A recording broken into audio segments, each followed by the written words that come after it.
नमस्कार मित्रों।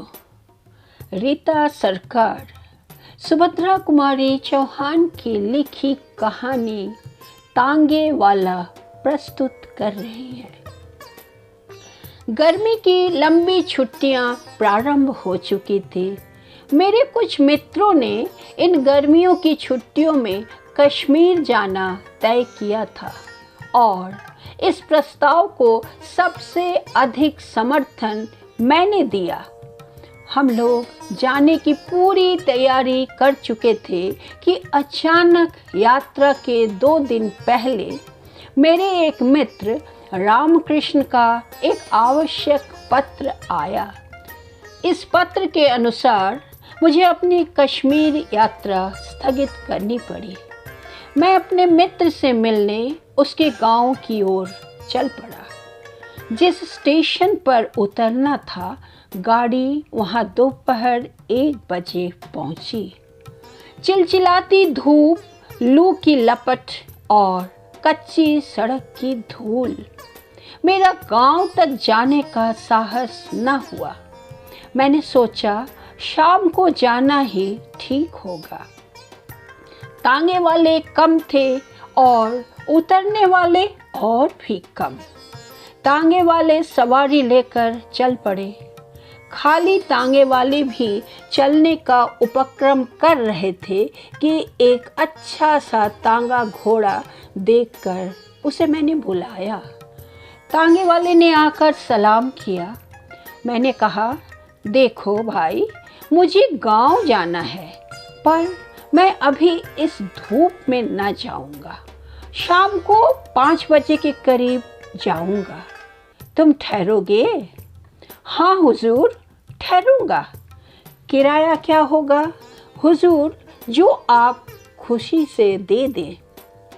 खुशी की बात नहीं, रेट क्या है वह बतलाओ।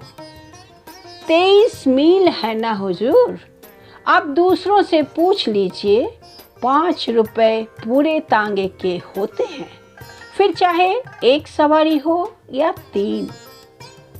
पर मैं तो इतना न दूंगा। इसीलिए तो मैंने कहा कि आप खुशी से जो दे दीजिए हुजूर।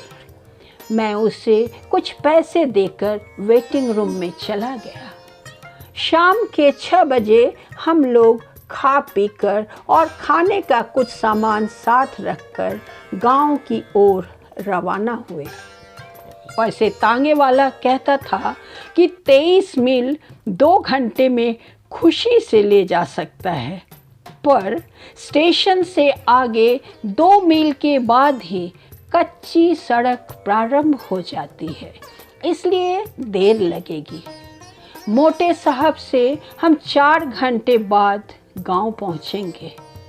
स्टेशन की सीमा पार करते ही किसानों के साफ सुथरे लिपे पुते छोटे छोटे घर और हरे भरे खेत बड़े ही सुहावने जान पड़े। 7 भी न बज पाए थे कि पूर्णचंद्र ने सहस्त्रों घड़े दूध पृथ्वी पर उड़ेल दिया। दिन की लू अब ठंडी हवा में परिवर्तित हो चुकी थी।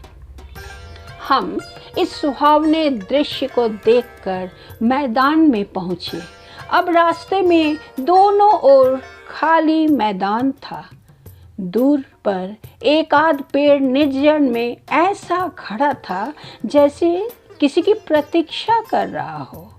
मैंने सोचा चांदनी रात की वह आभा एक साथी के अभाव में उतनी सुखदायी ना हो सकेगी जितनी होनी चाहिए। मैंने तांगे वाले से पूछा, जो धीरे धीरे कुछ गुनगुना रहा था, कितने मील आ चुके हैं हम लोग?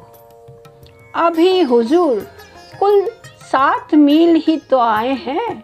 और फिर वह जरा जोर से गा उठा, हम फिर से वतन अपना स्वाधीन बना लेंगे। मैंने जरा सतर्क होकर तांगे वाले की ओर देखा। खद्दर का कुर्ता और गांधी टोपी उसके सिर पर थी। मैंने सोचा इसलिए तो यह स्वाधीनता के गीत गाता है। मैंने तांगे वाले से पूछा, कितने दिनों से तांगा हाँकते हो तांगे वाले? हुजूर, कोई 5 साल हुए। किसी की नौकरी करने से यह अच्छा है। तबीयत हुई जोता, ना तबीयत हुई बैठे रहे। किसी की ताबेदारी नहीं, अपने मन का राज है। सामने चलकर नदी थी। नदी का पुल पार करते ही तांगे वाले ने तांगा रोक दिया। बोला, हुजूर, यहाँ जरा आराम कर लीजिए। नदी का पानी बहुत साफ और मीठा है। कहते हैं कि सन 57 के गदर में तात्या टोपे दुश्मनों की सेना को चीरते हुए यहीं से नदी के पार चला गया था। तात्या टोपे? मैंने मन में सोचा, इसे इतिहास का भी कुछ ज्ञान है। तांगे वाला फिर बोला, हाँ हुजूर, तात्या टोपे नदी के पार जाना चाहता था। फिरंगियों की सेना ने उसे चारों ओर से घेर लिया था। फिर भी हुजूर, वह इतना तेज, इतना फुर्तीला था कि 4-5 बड़े बड़े फिरंगी अफसरों के सामने से निकल गया अपनी सेना समेत, और उसका कोई कुछ भी ना कर सका।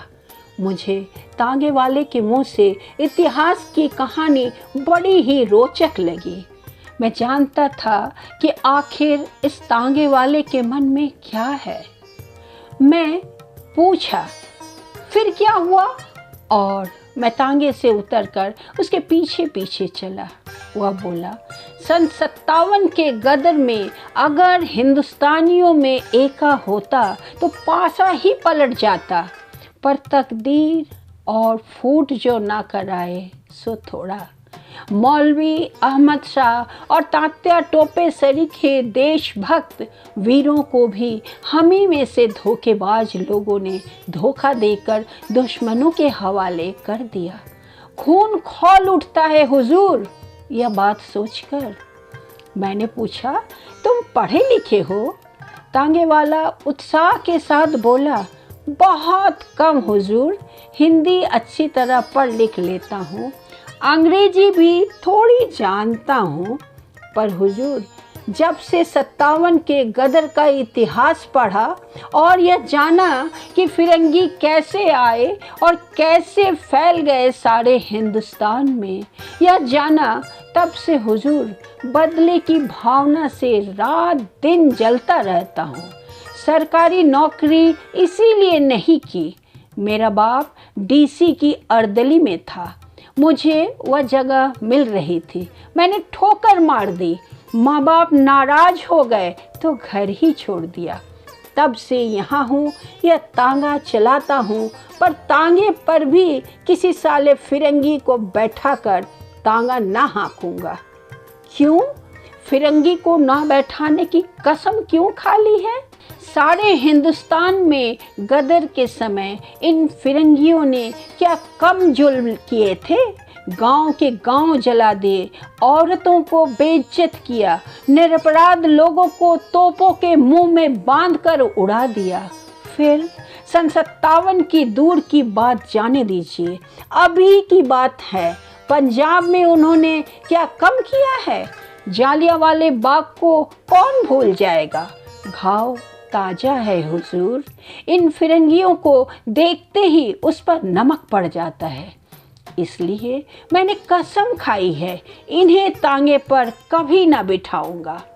मेरा मन इनसे बदला लेने के लिए बार बार उमड़ता है। इतने में हम नदी किनारे पहुंच गए। मैं एक चट्टान पर बैठ गया। पास ही एक दूसरी चट्टान पर तांगे वाला खड़ा था। उसने लोटा भर पानी लाकर मेरे पास रखा। मैंने कहा, नहीं जी तांगे वाले, मैं तो नदी पर ही हाथ मुंह धोऊंगा, पर हाँ, तुम्हारे विचार तो क्रांतिकारियों जैसे हैं। तुम्हारा नाम क्या है? किसी क्रांतिकारी को जानते हो? मेरा नाम हुजूर रामदास है। किसी क्रांति को जानता नहीं, नाम सुने हैं, उन लोगों के जीवन चरित्र पढ़े हैं, पर उन लोगों में भी मुखबिरी बनाने वालों की कमी नहीं हुजूर, नहीं तो उन लोगों ने भी अब तक कुछ कर लिया होता। महात्मा गांधी के सत्याग्रह आंदोलन में भी बहुत दिनों तक शरीक रहा हूँ। 2 बार जेल भी हो आया हूँ हुजूर, पर तबीयत नहीं मानती। मेरे अंदर से तो जैसे कोई पुकार उठता है, गदर सन 57 का सीन एक बार दोहराया जाए, इन फिरंगियों से कसकर बदला लिया जाए, तभी हमारा और हमारे देश का उद्धार होगा। मैंने कहा, हम निहत्थे कैसे बदला ले सकते हैं रामदास? सन 57 की बात ही और थी। तब हमारे पास हथियार थे, अब तो हम लोग बिल्कुल पंगु कर दिए गए हैं। हुजूर, यही तो बात है, तांगे वाला बोला। हमने जबान खोली और हमारे ही भाई बंधु हमें गिरफ्तार करने पहुँचे। हमारे ही में से हमें सज़ा सुनाने वाले आए, हम ही में से हम पर पहरा रखने लगे। अगर यही सब एक मत होकर एक साथ काम करे तो हुजूर, हथियार उठाने का भी काम नहीं।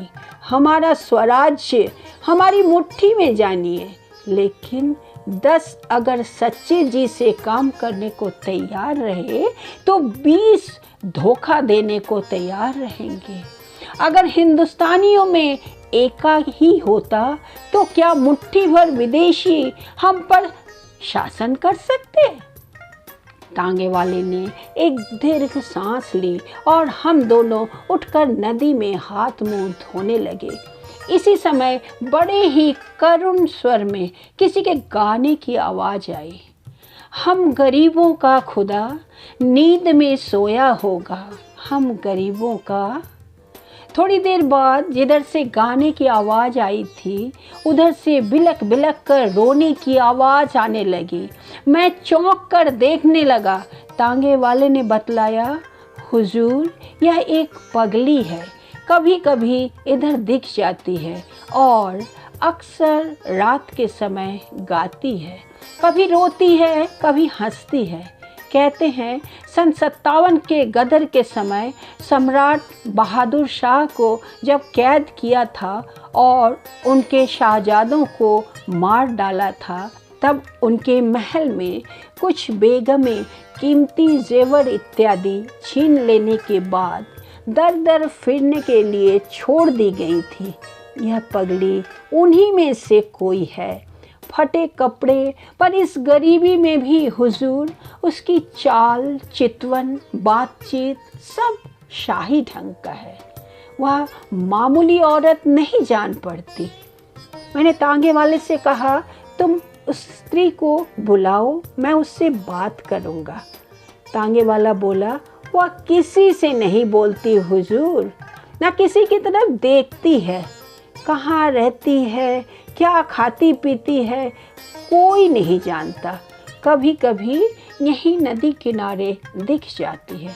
न जाने कितने वर्षों से इसी तरह गाती है, रोती है, हंसती है, पर आज तक कोई उससे बात नहीं कर सका है। मैं आश्चर्य में था। खैर, खाना खाकर हाथ मुंह धोकर हम लोग फिर तांगे पर आए। तांगे वाला न जाने कितनी बातें मुझे बतला चला। शुरू में तांगे पर बैठकर मैंने एक साथी के अभाव का अनुभव किया था, किंतु ये 23 मील कब खत्म हो गए मैं जान भी ना पाया।